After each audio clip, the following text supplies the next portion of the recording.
Hello दोस्तों आज हम लोग हेलो दोस्तों मेरे YouTube चैनल मैथ्स विद करण गोराई में आपका स्वागत है। आज हम लोग क्वेश्चन बैंक सॉल्यूशन करने वाले हैं। 2023 में जो पूछा गया है सब्जेक्टिव सेट, उसका हम लोग क्वेश्चन नंबर 1 से क्वेश्चन नंबर 8 तक इससे पहले वाला वीडियो में कर चुके हैं सॉल्यूशन। आज हम लोग क्वेश्चन नंबर 9 से क्वेश्चन नंबर 19 तक सॉल्यूशन करेंगे। ठीक है, देखेंगे किस किस प्रकार से इसको हम लोग सॉल्व कर सकते हैं और इससे एक आइडिया ये भी लग जाता है कि 2024 में और क्या क्या आ सकता है। ठीक है, तो आप लोग बहुत ध्यान से समझिएगा, वीडियो को पूरा लास्ट तक देखिएगा, बहुत कुछ समझ में आएगा इसमें। ठीक है, कि 2023 में क्या क्वेश्चन आया है, 2024 में इसी से रिलेटेड और क्या आ सकता है, हम लोग उसको भी थोड़ा प्रेडिक्ट करने का कोशिश करेंगे कि हाँ ये आ सकता है और ये आ चुका है। तो देखिए क्वेश्चन नंबर 9 क्या है। क्वेश्चन नंबर 9 में हमको कंटिन्यूटी से एक सवाल दिया है। कोई सवाल क्या है, तो question number 9, the given function is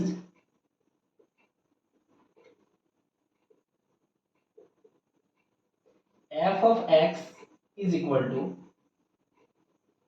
2x plus 5 when x is less than equal to 2 and 2x minus 5 when x is greater than 2।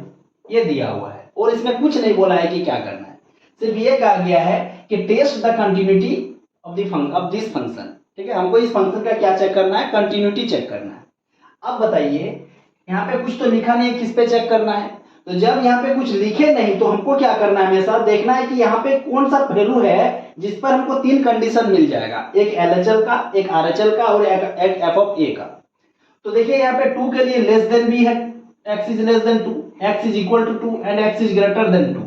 That means एक पॉइंट 2 है जिस पर हम इस कंटिन्यूटी को क्या कर सकते हैं, आसानी से चेक कर सकते हैं। तो हम लोग को चेक 2 पॉइंट पर ही करना है, अगर जब नहीं बोले कोई चीज तब। ठीक है, तो देखिए क्या करेंगे, सॉल्यूशन शुरू करने से पहले इसमें लिखना वी टेस्ट द कंटिन्यूटी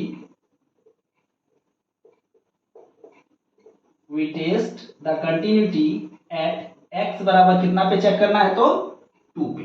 ठीक है, इतना तो हमको पता चल गया कि किस पर चेक करेंगे। अब देखिए कंटिन्यूटी चेक करना मतलब हमको कंटिन्यूटी के लिए क्या क्या कंडीशन चेक करना पड़ता है, ये हमको समझना पड़ेगा। तो देखिए कोई भी फंक्शन कंटिन्यूटी है, कंटिन्यूअस है या नहीं है, उसके लिए हमको 3 कंडीशन चेक करना होता है। 3 कंडीशन क्या क्या है, तो सबसे पहले उसको होता है LHL, लेफ्ट हैंड लिमिट। ठीक है, ये इसका वैल्यू क्या होता है लेफ्ट हैंड लिमिट का, तो limit h tends to 0 function of जिस पॉइंट पर चेक करना है उससे h माइनस करके हम उसका वैल्यू निकालते हैं। एक दूसरा function RHL, right hand limit, इसका वैल्यू क्या होता है, तो limit h tends to 0 function of जिस पॉइंट पर चेक कर रहे हैं उससे प्लस h करते हैं, मतलब उससे थोड़ा सा आगे का वैल्यू निकालते हैं। और एक कंडीशन है एंड f of a, मतलब जिस पॉइंट पर चेक कर रहे हैं उसी पर हमको क्या करना है, उसका वैल्यू फाइंड करना है। अब कोई भी फंक्शन कंटिन्यूअस है कि नहीं है, उसके लिए ये 3 कंडीशन ही मतलब बताएगा कि वो फंक्शन कंटिन्यूअस है या नहीं है। कैसे, तो अगर LHL हम निकालते हैं और उसका वैल्यू कुछ भी आए, कोई ना कोई एक वैल्यू आएगा, फिर RHL निकालेंगे उसका भी कोई ना कोई एक वैल्यू आएगा, और f of a निकालेंगे उस फंक्शन के लिए, उसका भी कोई ना कोई वैल्यू आएगा। अगर तीनों वैल्यू आपस में मतलब LHL, RHL और f of a जो f of 2 पर हम निकाल रहे हैं, ये तीनों अगर आपस में क्या हो जाए, इक्वल हो जाए, तो हम बोलेंगे वो फंक्शन क्या है, कंटिन्यूअस है। अगर तीनों में से कोई एक भी नॉट इक्वल आ जाए, या फिर यहाँ पे नॉट इक्वल या फिर यहाँ पे नॉट इक्वल, तो फंक्शन जो है वो डिसकंटिन्यूअस हो जाएगा, कंटिन्यूअस नहीं होगा उस समय। ठीक है, तो देखिए ये फंक्शन कंटिन्यूअस है कि नहीं है, इसको हम लोग चेक करते हैं कैसे, तो LHL, RHL और f of a के द्वारा। ठीक है, देखिए सबसे पहले हम इस फंक्शन का क्या करेंगे, LHL निकालेंगे। आप RHL भी निकाल सकते हैं, ऐसा जरूरी नहीं कि यही पहले निकालेंगे, लेकिन हम शुरू तो कहीं से करना होगा। तो LHL क्या होता है, अभी हम फॉर्मूला लिख के रखे हैं, h tends to 0 function of किस पर चेक करना है, 2 पर, तो यहाँ पे क्या हो जाएगा 2 माइनस h। अब बताइए limit h tends to 0 function क्या दे के रखा है, 2 माइनस h के लिए, तो हमको कैसे पता चलेगा, इसको देखने के लिए बहुत आसानी से समझना है इस चीज को। ठीक है, देखिए यहाँ पे जो हमको दिया है x is less than 2, x is equal to 2 and x is greater than 2। तो यहाँ पे देखिए हम क्या कर रहे हैं, मेरे पास f of x है, जहां पे x के जगह पर क्या दिया हुआ, 2 माइनस h।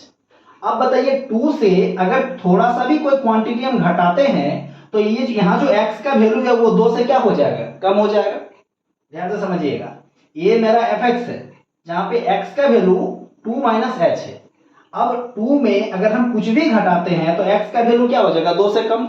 इसका मतलब यहाँ पे हमको वही वाला फंक्शन लेना है जहाँ x का वैल्यू 2 से कम है। तो इसका मतलब क्या, x इज लेस देन 2 इस कंडीशन पर है। तो इसके लिए फंक्शन क्या दिया है, 2x प्लस 5। तो हमको इस वाले वैल्यू को कहां ले जाके डालना है, इस वाले 2x प्लस 5 में।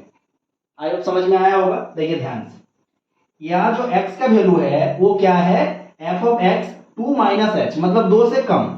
2 से अगर कुछ भी घटाएंगे तो 2 से कम ही होगा।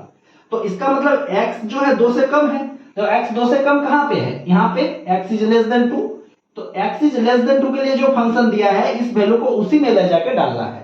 तो देखिए क्या हो जाएगा, 2 इंटू यहाँ पे दिया है x, अब x के जगह हम कितना डालेंगे, 2 माइनस h, अब प्लस में कितना है 5। अब देखिए सॉल्यूशन क्या होगा, limit h tends to 0, 2 into 2 4 minus 2h, plus में क्या है 5। अब बताइए h का वैल्यू अगर इसमें हम 0 डाल देंगे तो क्या हो जाएगा, 4 minus 0 plus 5 that is equal to 9। ये आ गया मेरा LHL, लेफ्ट हैंड लिमिट का वैल्यू। कैसे आया, एकदम बारीकी से हम लोग समझे हैं। अब LHL जैसे निकल जाए तो हम क्या निकालेंगे, RHL। तो देखिए RHL क्या होता है इसका, RHL right hand limit, limit h tends to 0, function of जिस पॉइंट पर चेक करना है उतना में h जोड़ देते हैं, तो 2 प्लस h। अब बताइए limit h tends to 0, function of 2 plus h के लिए कौन सा फंक्शन रो लेंगे, यहाँ तो दूसरा फंक्शन दिया हुआ है। तो उस समय भी हम क्या करेंगे, खोजेंगे कि 2 में अगर कुछ ऐड कर रहे हैं मतलब क्या, x का वैल्यू 2 से बड़ा हो जाएगा। देखिए ये है f, ये है x, तो f ऑफ x जो है हम कौन सा ले, ये वाला ले कि ये वाला ले। उसके लिए आपको यहाँ पे देखना पड़ेगा कि 2 में अगर कुछ प्लस कर रहे हैं इसका मतलब फंक्शन में x का जो वैल्यू होगा वो 2 से बड़ा होगा। अगर x 2 से बड़ा है तो कहां पे 2 से बड़ा वाला कंडीशन है, यहाँ पे कि x इज ग्रेटर देन 2, इसका मतलब क्या x 2 से बड़ा है। तो इसके लिए जो फंक्शन दिया है क्वेश्चन में उसी में हमको क्या करना है, x की जगह ये तो डालना है। तो देखिए क्या हो जाएगा, 2 इंटू एक्स, एक्स मीन्स कितना 2 प्लस h, और माइनस में कितना है 5। तो क्या हो जाएगा, लिमिट h टेंड्स टू 0, 2 2 जा 4 प्लस 2h माइनस 5, तो इक्वल टू क्या आ गया, 4 प्लस 5 9, और h का वैल्यू 0 डालेंगे तो 4 plus 2 into 0 minus 5 that is, देखिए h का वैल्यू जैसे 0 डालेंगे तो ये क्या हो जाएगा, 4 माइनस 2 इंटू 0 माइनस 5, तो 4 माइनस 0 तो ये तो 4, और 4 में माइनस 5 जाएगा तो माइनस 1। अब देखिए हमको क्या मिला, जब LHL का वैल्यू हम फाइंड किए इस फंक्शन का तो हमको मिला 9, जब RHL का वैल्यू फाइंड किए इस फंक्शन का तो हमको मिला क्या, -1। लेकिन हमने अभी कुछ देर पहले आपको बताया था कि कोई भी फंक्शन कंटिन्यूअस होगा या नहीं होगा वो कौन बताएगा, ये LHL, RHL और f ऑफ a। किस कंडीशन पर, कि अगर तीनों का वैल्यू जो आएगा, ये तीनों का वैल्यू ये अगर आपस में क्या हो जाए, सेम हो जाए तीनों, तो वो फंक्शन क्या होता है, कंटिन्यूअस। तो लेकिन यहाँ पे तो मेरा दो को चीज जब हम निकाल रहे हैं LHL और RHL, तो यही दोनों आपस में इक्वल नहीं है, तो हमको तीसरा चेक करने का तो जरूरत ही नहीं है। ठीक है, जब ये दो को चीज LHL और RHL आपस में इक्वल नहीं है तो हम क्या कर देंगे, since LHL is not equal to RHL, so the function is not continuous at x is equal to 2। तेरा फंक्शन, इस क्वेश्चन का आंसर यही होगा। आई होप समझ में आया होगा कैसे कंटिन्यूटी को सॉल्व किया जाता है। कंटिन्यूटी सॉल्व करने के लिए हमेशा LHL, RHL और f ऑफ a निकालना पड़ता है। ठीक है, अब ये तीनों चीज जब इक्वल हो जाए तो वो फंक्शन कंटिन्यूअस होगा। ये तीनों में से कोई एक भी अगर अनइक्वल आ जाए तो फंक्शन कंटिन्यूअस नहीं होगा। तो हमने यहाँ दिखा दिया कि LHL का वैल्यू आ रहा है 9 और RHL का वैल्यू आ रहा है -1। जिस प्रकार से ये दोनों इक्वल नहीं है इसका मतलब फंक्शन कंटिन्यूअस नहीं है। ठीक है,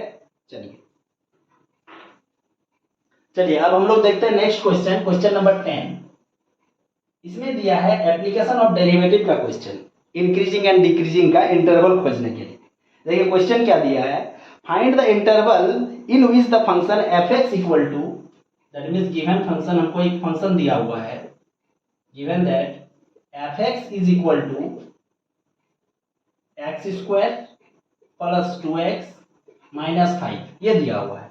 हमको बोला गया है कि ये फंक्शन का इंटरवल निकालिए जिस इंटरवल के लिए फंक्शन जो है क्या होगा, स्ट्रिक्टली इंक्रीजिंग होगा या फिर स्ट्रिक्टली डिक्रीजिंग होगा। ठीक है, तो इसको सॉल्व करने से पहले हम लोग जरा सा समझ लेते हैं कि कोई भी फंक्शन एफ एक्स इंक्रीजिंग कब होता है,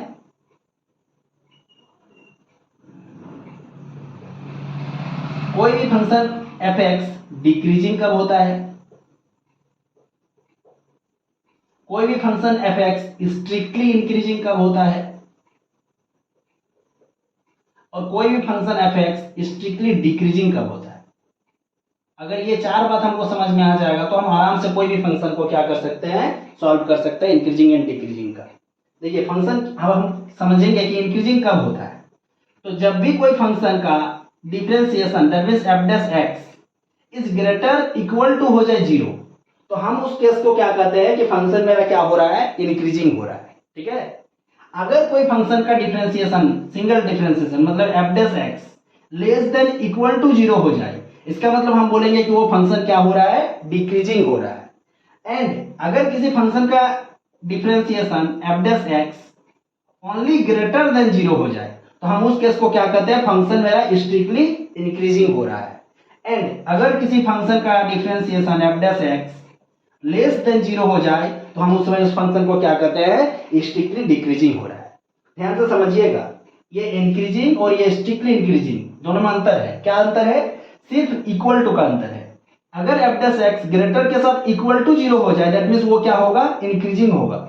अगर एफ डैश एक्स सिर्फ ग्रेटर देन जीरो हो जाए तो वो फंक्शन क्या होगा, स्ट्रिक्टली इंक्रीजिंग होगा। सेम केस डिक्रीजिंग और स्ट्रिक्टली डिक्रीजिंग के लिए है। अगर F dash X less than equal to zero हो जाए तो हम बोलते हैं क्या कि फंक्शन मेरा डिक्रीजिंग होगा। अगर एफ डैश एक्स सिर्फ लेस देन जीरो हो जाए तो हम बोलते हैं फंक्शन मेरा स्ट्रिक्टली डिक्रीजिंग होगा। ठीक है, ये चार बात आपको याद रखना पड़ेगा, तभी आप इस इंक्रीजिंग और डिक्रीजिंग का क्वेश्चन को सॉल्व कर पाइएगा। अब देखिए हमको क्या बोला गया है कि इंटरवल खोजिए जिस इंटरवल के लिए फंक्शन जो है क्या है, स्ट्रिक्टली डिक्रीजिंग है और स्ट्रिक्टली इंक्रीजिंग है। दैट मींस हमको अभी इंक्रीजिंग और डिक्रीजिंग से कोई मतलब नहीं है इस क्वेश्चन में, हमको सिर्फ स्ट्रिक्टली डिक्रीजिंग और स्ट्रिक्टली इंक्रीजिंग के लिए इंटरवल चाहिए। देखिए कैसे सॉल्व करते हैं, तो देखिए स्ट्रिक्टली इंक्रीजिंग हो चाहे स्ट्रिक्टली डिक्रीजिंग हमको चाहिए क्या, एफ डैश एक्स। तो अभी तो मेरे पास एफ एक्स दिया हुआ है, तो हम क्या करेंगे, हमेशा इस फंक्शन से क्या करेंगे, एक एफ डैश एक्स निकाल लेंगे। एफ डैश एक्स मींस इसका डिफरेंशिएशन, तो एक्स स्क्वायर का हो जाएगा 2x और 2x का हो जाएगा 2। ठीक है, अब हमको जब इंटरवल खोजना है किसके लिए, स्ट्रिक्टली इंक्रीजिंग के लिए, तो हम यहां लिखेंगे फॉर स्ट्रिक्टली इंक्रीजिंग। अब बताइए स्ट्रिक्टली इंक्रीजिंग के लिए कंडीशन ये है, क्या कंडीशन है, F dash X is greater than zero होना चाहिए। अब अगर F dash x greater than zero होगा तो एफ डैश एक्स का वैल्यू यहाँ पे कितना है, 2x plus 2 is greater than zero. That means 2 अगर कॉमन ले लिया जाए तो x plus 2 is greater then x plus 1 is greater than zero. तो यहां से एक वैल्यू आएगा x का, क्या, x plus 1 is greater than zero, that is x is greater then -1। इसका मतलब -1 से कोई भी बड़ा वैल्यू ले लेंगे तो उस फंक्शन पे वो फंक्शन मेरे लिए हमेशा क्या रहेगा, स्ट्रिक्टली इंक्रीजिंग होगा। कैसे, देखिए अभी हमने कंडीशन देखा था कि एफ डैश एक्स अगर जीरो से बड़ा हो जाए तो वो क्या होता है, स्ट्रिक्टली इंक्रीजिंग। तो जब हमने एफ डैश एक्स को जीरो से बड़ा लिया तो मेरा x इज ग्रेटर देन -1 आ गया।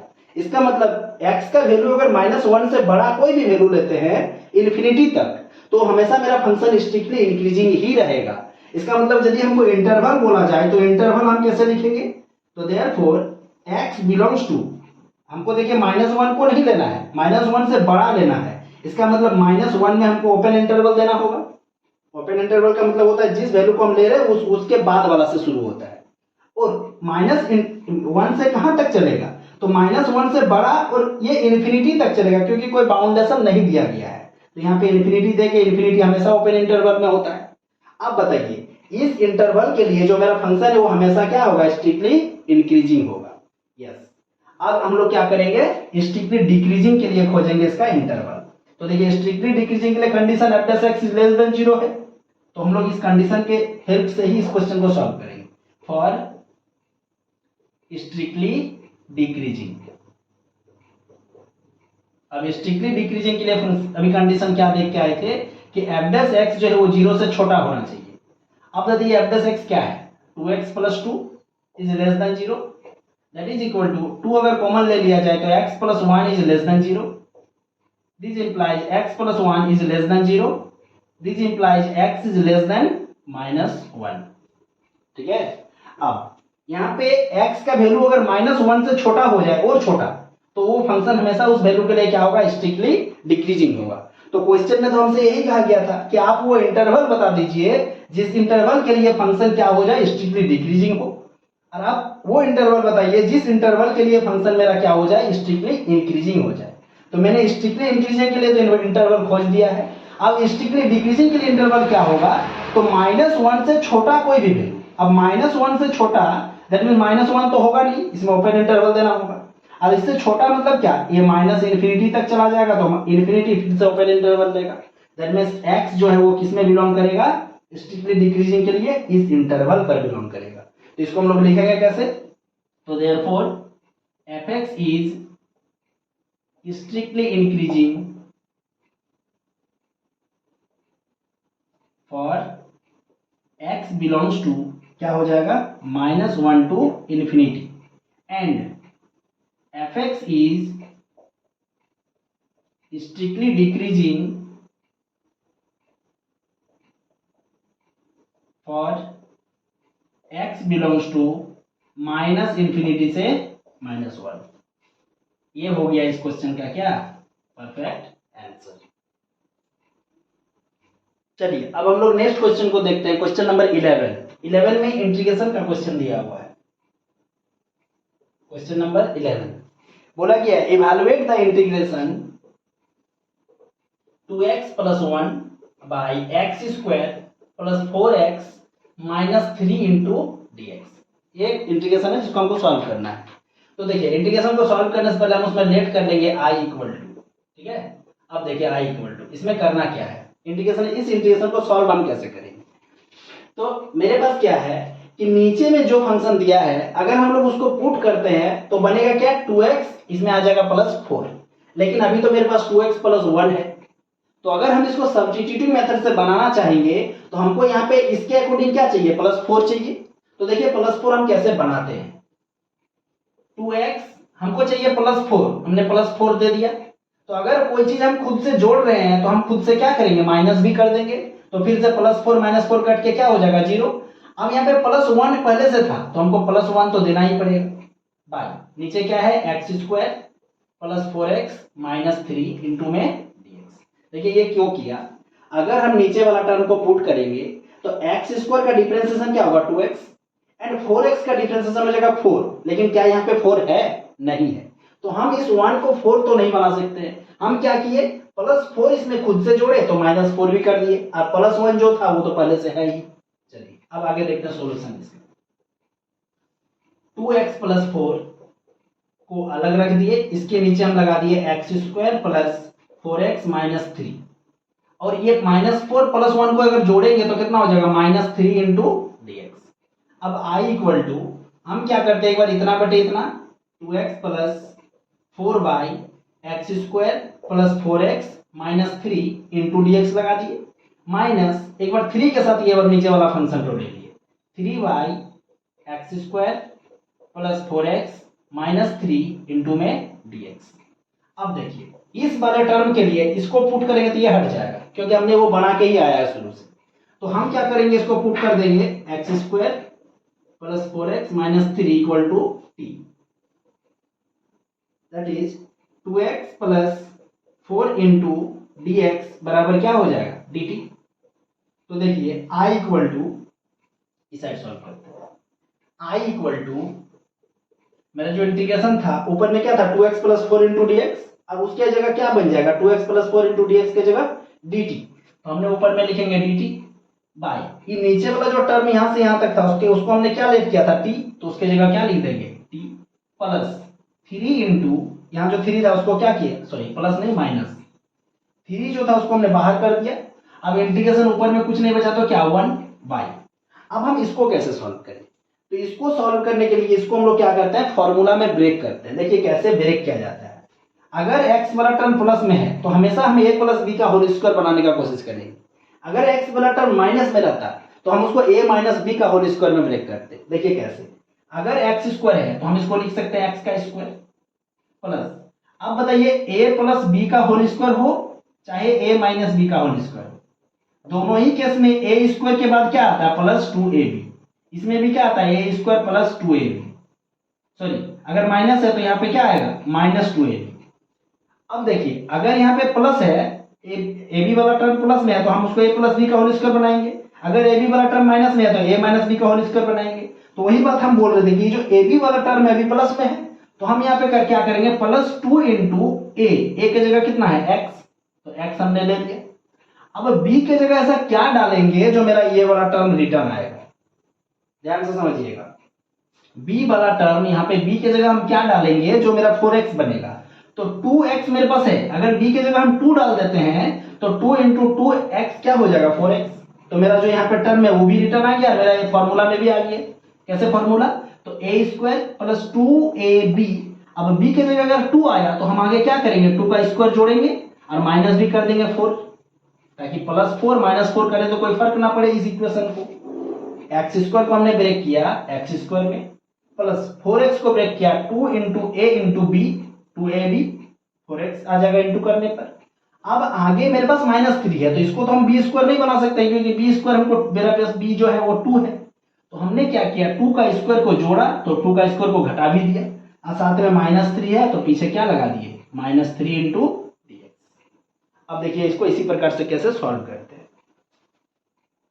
अब i इक्वल टू बताइए dt बाई टी क्या हो जाएगा log t, ये तो बेसिक फॉर्मूला है, माइनस 3 इंटू 1 बाई यहां से यहां तक, ध्यान से देखिए A square plus 2ab plus B square, इसको लिख सकते हैं a प्लस बी का होल स्क्वायर, जहां a की जगह x है b की जगह 2 है, और ये दोनों को अगर लिखेंगे तो क्या हो जाएगा माइनस में 7 और 7 को हम लिख सकते हैं √7 का स्क्वायर इंटू में क्या dx।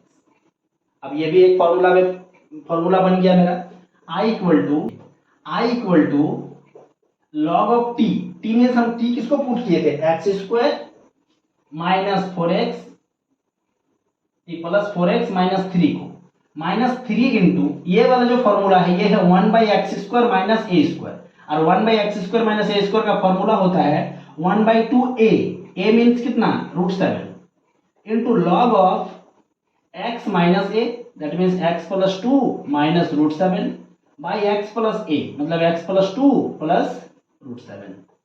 और जब ये इंडिफिनिट इंटीग्रल है तो जहां पे इंटीग्रेशन खत्म होता है वहां पे हम लोग प्लस में c जोड़ देते हैं, तो यही उसका क्या होगा सॉल्यूशन। आप अगर इसको एक बार बढ़िया से लिखिएगा तो एक स्टेप और लिख सकते हैं, log of x square plus 4x minus 3 minus 3 by 2√7 log of x plus 2 minus √7 by x plus 2 plus √7 अब प्लस में c।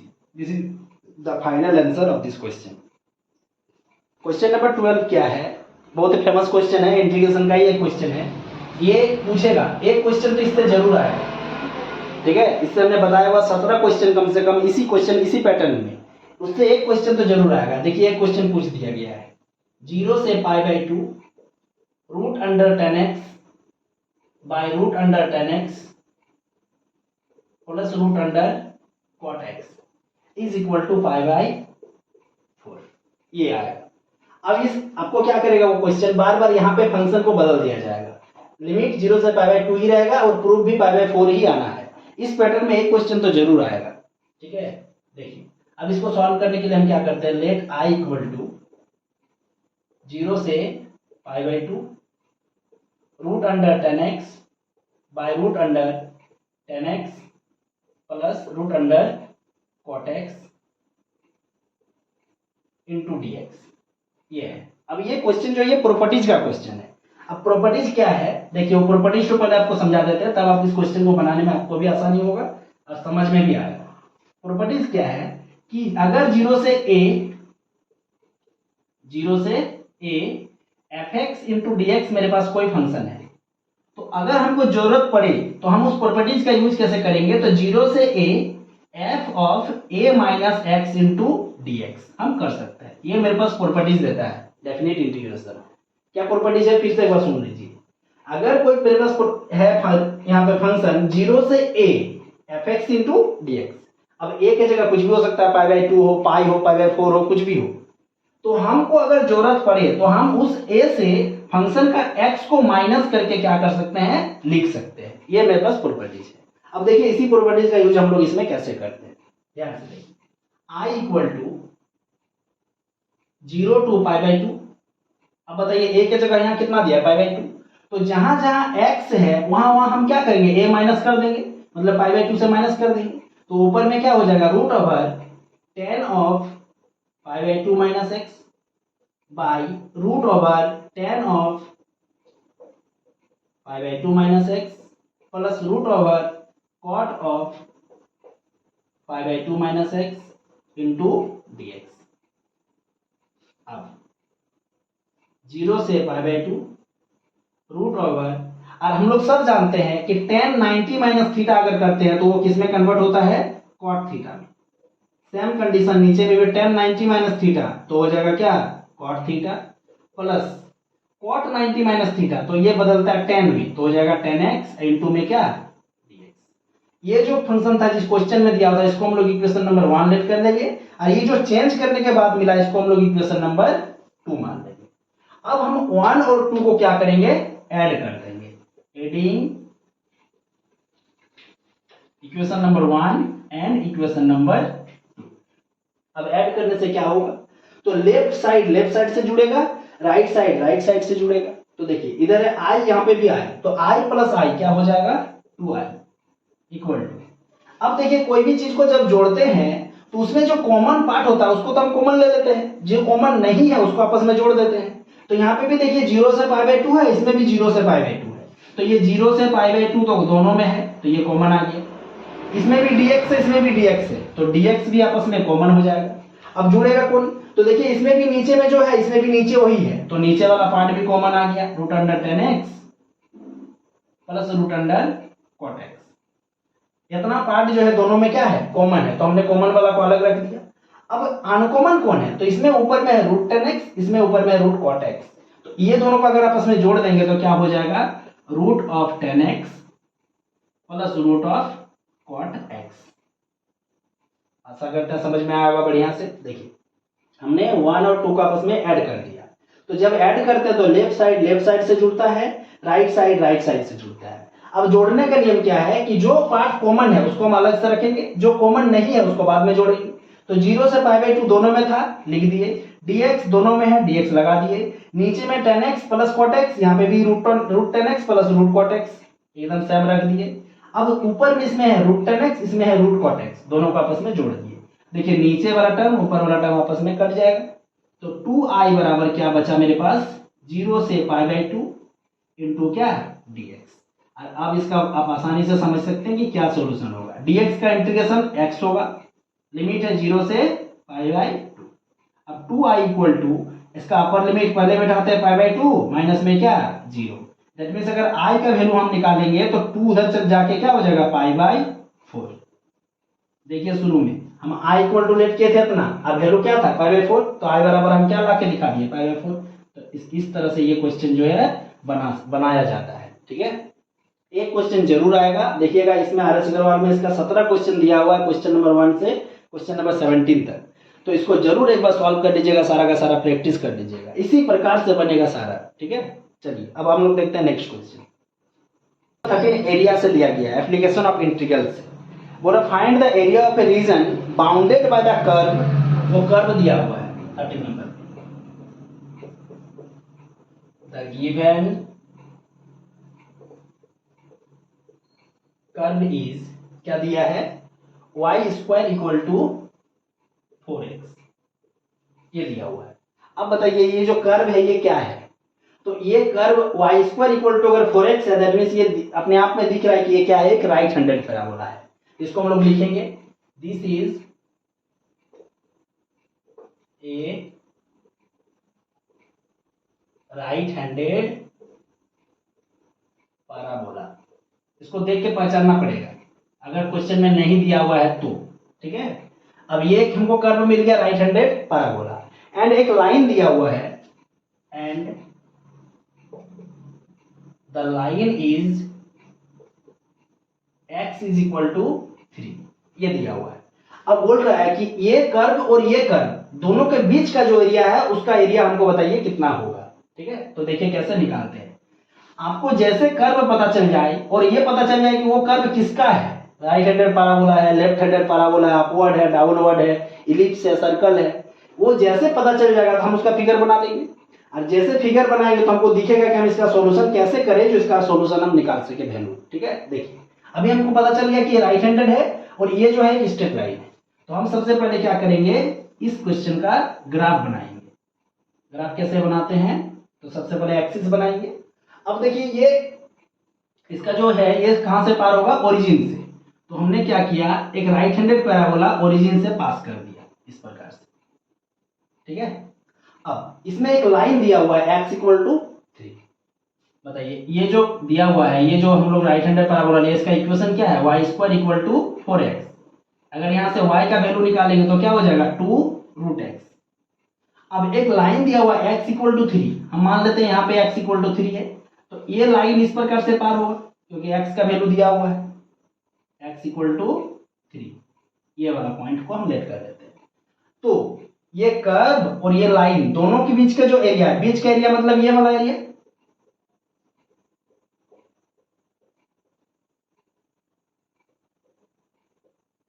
हमको इस एरिया का क्या करना, वैल्यू बताना है कितना होगा, क्वेश्चन यही है। अब हम इसको निकालें कैसे, तो देखिए यहाँ पे कुछ बोला नहीं है कि हमको फर्स्ट क्वाड्रेंट का निकालना है या तो एक्स एक्सिस के नीचे का, एक्स एक्सिस के ऊपर का। जब ऐसा कंडीशन क्वेश्चन में कहा जाए तो हम सिर्फ उस एक्सिस के ऊपर का या उस एक्सिस के नीचे का ही निकालेंगे। लेकिन यहाँ पे कुछ नहीं बोला गया है, इसलिए हम पूरा एरिया को क्या करेंगे, सोल्यूशन कर देंगे। तो देखिए यहाँ से यहाँ पे कितना है, मेरा ओरिजिन है मतलब 0 है, तो इसका एरिया निकालने के लिए हम क्या करेंगे, 0 से 3 लिमिट ले लेंगे और इस कर्व को ले लेंगे इक्वेशन के तौर पर। तो उस जैसे उस कर्व को लेंगे तो उसके नीचे का एरिया सारा आ जाएगा और उसको 2 से इनटू कर देंगे तो ऊपर और नीचे दोनों का एरिया आ जाएगा। ठीक है, देखिए कैसे सॉल्यूशन करते हैं। तो जैसे तुम आप ग्राफ बना लीजिएगा तो आप क्या लिखिए, we have to find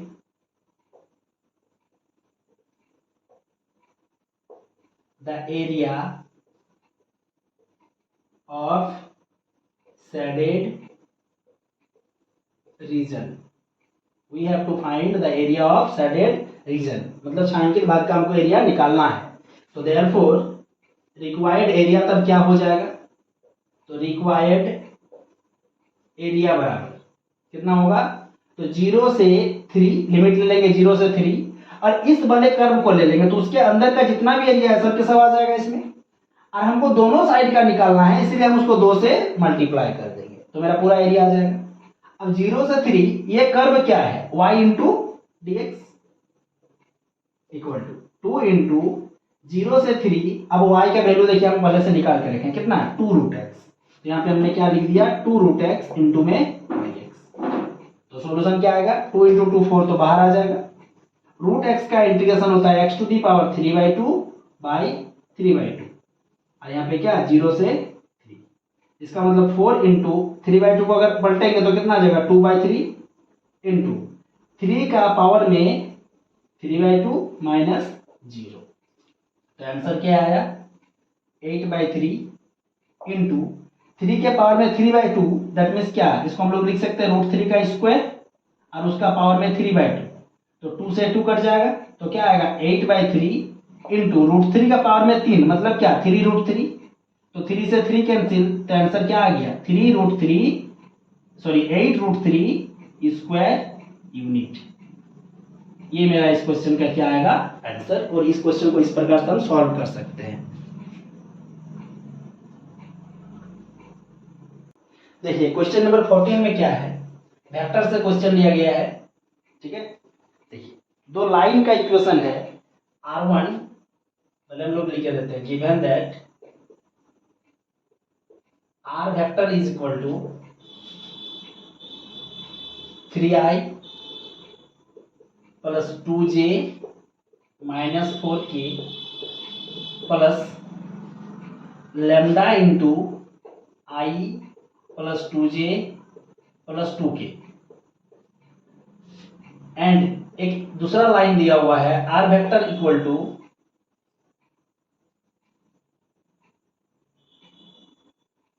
5i minus 2j plus k plus mu into 3i plus 2j plus 6k। देखिए 14 नंबर क्वेश्चन ये दिया हुआ है। क्वेश्चन क्या है, तो क्वेश्चन में हमको दो लाइन का इक्वेशन दिया हुआ है, एक r1 वेक्टर इक्वल टू इतना and r2 vector equal to इतना। हमको बताना है ये दोनों लाइन के बीच का एंगल क्या है, कितने डिग्री का कोण बनता है इसके, ये दोनों लाइन के बीच। तो देखिए इसको समझने से पहले इसको जरा फॉर्मूला को देख लेते हैं। देखिए r वेक्टर इक्वल टू, जब भी कोई लाइन का इक्वेशन दे तो हमेशा a प्लस लेमडा v के फॉर्म में होता है, ठीक है। तो a किसको बोलेंगे, तो जो a वाला टर्म है ये मेरा a वेक्टर हो गया और लेमडा के साथ जो लगा हुआ वो मेरा b वेक्टर हो गया। अब ये एक लाइन के केस में, अगर हमको दो लाइन देता है तो यहाँ पे r1 a1 b1 मानेंगे और r2 वाले को क्या मानेंगे, a2 plus lambda into b2 vector, ठीक है। और इस केस में जो cos थीटा मतलब एंगल का फॉर्मूला होता है वो क्या होता है, तो b1 dot b2 by magnitude of b1 and magnitude of b2, ये होता है इसका cos थीटा का फॉर्मूला। दैट मींस हमको a1 a2 से कोई काम नहीं है, हमको सिर्फ b1 और b2 को लेके ही क्या करना है, एंगल के लिए सॉल्व करना है। अब देखिए कैसे इसको सॉल्व करते हैं। फॉर्मूला हमने देख लिया। अब हियर यहाँ पे हमको जो जो चीज है उसको निकाल लेते हैं। b1 vector is equal to कितना, i plus 2j plus 2k, ये दिया हुआ है। And b2 vector equal to कितना, 3i plus 2j plus 6k, ये दिया हुआ है। अब दो वेक्टर अगर हमको मिल गया तो हमको आगे क्या है, cos थीटा का फॉर्मूला निकालना है। तो cos theta therefore angle between the lines are क्या हो जाएगा, cos theta equal to, formula लिख देते हैं, b1 dot b2 by magnitude of b1 magnitude of b2, ठीक है। चलिए अब देखते हैं, हम लोग इसको फॉर्मूला को मिटा देते हैं, इसका सॉल्यूशन करते हैं। देखिए b1 का भी जगह वैल्यू कितना है, i plus 2j plus 2k dot 3i plus 2j plus 6k by b1 का मॉडुलस मतलब मैग्नीट्यूड, तो मैग्नीट्यूड क्या हो जाएगा, रूट अंडर b1 में क्या है 1 square plus 2 square plus 2 square into magnitude of b2, that means इसका magnitude 3 square plus 2 square plus 6 square, ठीक है। और इसी प्रकार से तब cos थीटा इक्वल टू कितना आएगा, तो ध्यान से देखिए, अब डॉट प्रोडक्ट करना है। डॉट प्रोडक्ट क्या होता है, i से इंटू होता है j से और k से।